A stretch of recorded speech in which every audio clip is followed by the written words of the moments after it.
Hey guys, hope you're doing well. Today I'm going to tell you about an Australian fully sponsored work visa that has a minimum pay of $70,000. This visa has no age limit and you can even take your family along and apply for your PR with them after working in Australia for just 3 years. Now, since this is a sponsored visa, the employers will pay for your visa and air travel costs for you and any family members coming with you. If you're considering moving to Australia, now is the perfect time because the impact of the global recession and layoffs are much lesser in Australia compared to other countries. What's more is that if your spouse is accompanying you on this visa, they can even get a work visa themselves and your children can get visitor or study permits as the need may be. The visa currently offers the highest acceptance rates and is possibly the best pathway to move to Australia right now. In this video, I'm going to tell you everything about this work visa, all the benefits you'll get, the salaries you'll get, visa validity and cost, taking your family members along, the eligibility criteria, documents required, the occupations in demand right now, genuine job sites offering sponsored jobs, and step-by-step application instructions as well, so do watch the video till the end. Hey guys, this is Jason from Dream Canada. If you're new to the channel, I show people how to save their money and immigrate to new countries through my videos without the help of any immigration consultants or agents or lawyers. You can find all the process instructions for you to apply on your own through this channel. Subscribe now because all the information provided here is completely free and I answer all your queries in the comment section and on my social handles on Instagram and Twitter, so don't forget to follow us there as well. You can even get in touch with us directly via WhatsApp on the number shared on the screen. First and foremost, let me tell you the benefits of this visa. The first benefit is that you can get your work visa in as soon as 9 days and your work visa can be valid for a whole 4 years. Remember that during this time period, you can even apply for your permanent residence after just 3 years. Moreover, the government is actually working on reducing the time that you can apply for your PR from 3 years to just 2 years, and this will most probably be implemented at the end of 2023.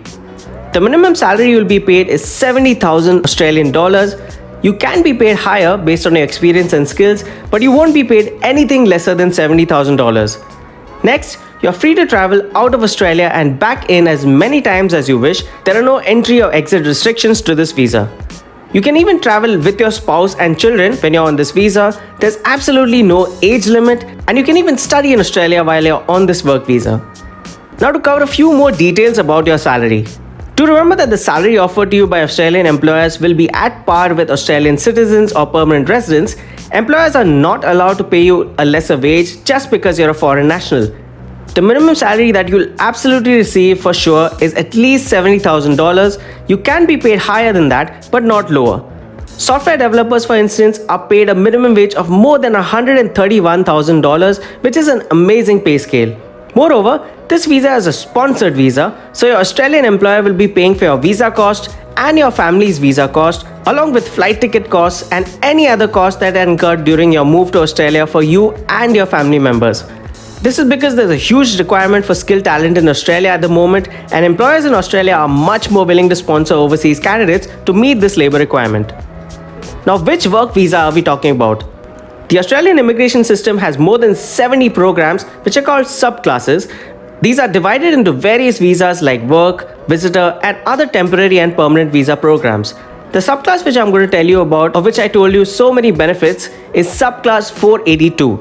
The Subclass 482 is divided into 3 streams, which are the short-term stream, the medium-term stream, and the labor agreement stream.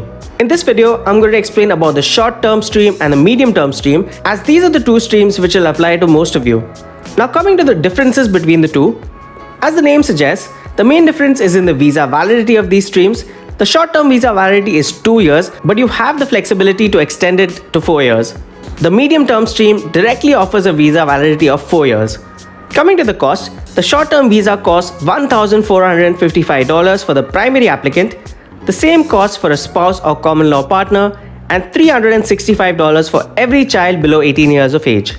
The medium-term visa costs $3,035 for the primary applicant, the same cost for a spouse or common law partner, and $760 for every child below 18 years of age.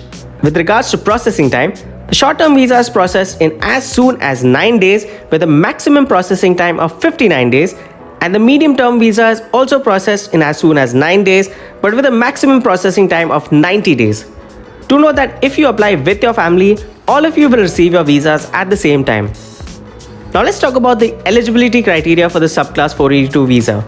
The first thing that you'll need is at least 2 years of work experience in your home country or anywhere else in the world. Next, you'll need a PCC or police clearance certificate to prove that you or any of your family members applying with you have not committed any serious crimes. Third, some professions will require an English test, but you'll need just CLB 5, which is really easy to get even if you understand basic English. If you don't want to give an English language test, you can even do that as long as your education was completed in the English language, which means you'll need transcripts from your college or university to prove this. You should hold a valid passport with at least 6 months of validity left, but if you have just a year or less than a year left, then it'll be easier to just renew it in your home country. You'll also need a nomination letter and a sponsorship letter from your Australian employer, which you can attach with your visa application so that you are not charged for your visa fee. Make sure that your CV and cover letter is in the Australian format with all the relevant keywords for your previous experience, job roles and responsibilities so that your CV is not discarded by profile screening software used by hiring managers and recruiters.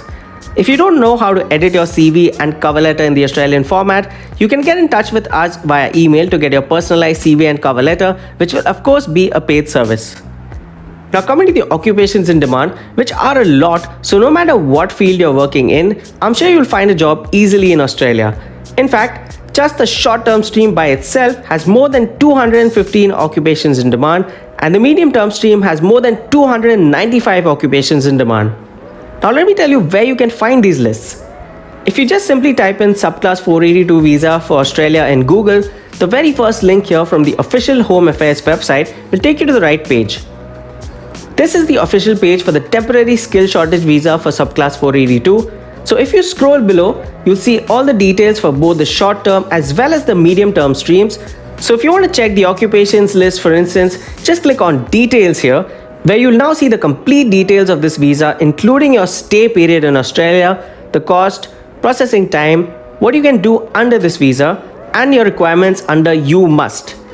The first option here you can see is the list of eligible short-term skilled occupations. So when you click on this, you'll get a list of visas that skilled workers are eligible for. So you just have to scroll below until you reach the skilled occupation list table, where under select visas, you have to tick Subclass 482 short-term stream and medium-term stream if you want to see the occupation list for both streams. You now see this list of more than 500 occupations which are eligible for the 482 visa, and they'll be listed alphabetically, so you just have to find your occupation from this list, and since this list has more than 500 occupations, it covers a lot of job sectors. Now where can you find your jobs from outside Australia? The most genuine websites that you can use for this are seek.com.au, career1.com.au, au.jora.com, and au.indeed.com. LinkedIn is also one of the best ways to reach out to potential connections and employers in Australia. Now, after you have a job offer, let me tell you the step-by-step application process for your visa. Step 1 is to make sure that you have all the necessary documents and occupation experience, as I've mentioned in the eligibility criteria section of this video. Step 2 is to prepare for and give your English test if it applies to you. Remember that you don't need an English test if your education was completed in English. Step 3 is to apply for health insurance that covers you in Australia. You would have to get insurance for yourself and anyone traveling with you as well. Your Australian employer will help you out with this, so you don't need to worry. Step 4 is to apply for your visa online, for which you'll have to create an AMI Affairs account in order to submit your documents. If your employer has provided you with a sponsorship letter, then you don't need to pay a visa application fee. But if your employer is not sponsoring you, but just providing a job offer, you'll have to pay your visa fee at this stage and attach your fee receipt along with your other documents. After you complete your application by sending across your documents and paying your fee, the Australian government will send you a request letter notifying you to take your medical tests, and this letter will guide you on where you can get these tests done and what needs to be covered. You and anyone coming with you to Australia will need to get your medical tests done. After you send across your medical test reports, that's it, you're done. You'll now receive your visa decision in as less as 9 days. If you're approved, you'll receive your visa grant number, the date your visa starts, and your visa conditions. If you're refused, you'll be told why your visa was refused and whether you have a right to a review of the decision. Alright guys, so that was all about the 482 visa for Australia. For more immigration and travel tips, subscribe to this channel now. Do like this video if you like the content and comment what topic you would like to hear about next. Thank you so much for watching. Remember to subscribe for regular updates on immigration and don't forget to follow us on Instagram as well. I wish you the best of luck for your application and hope you have a great day.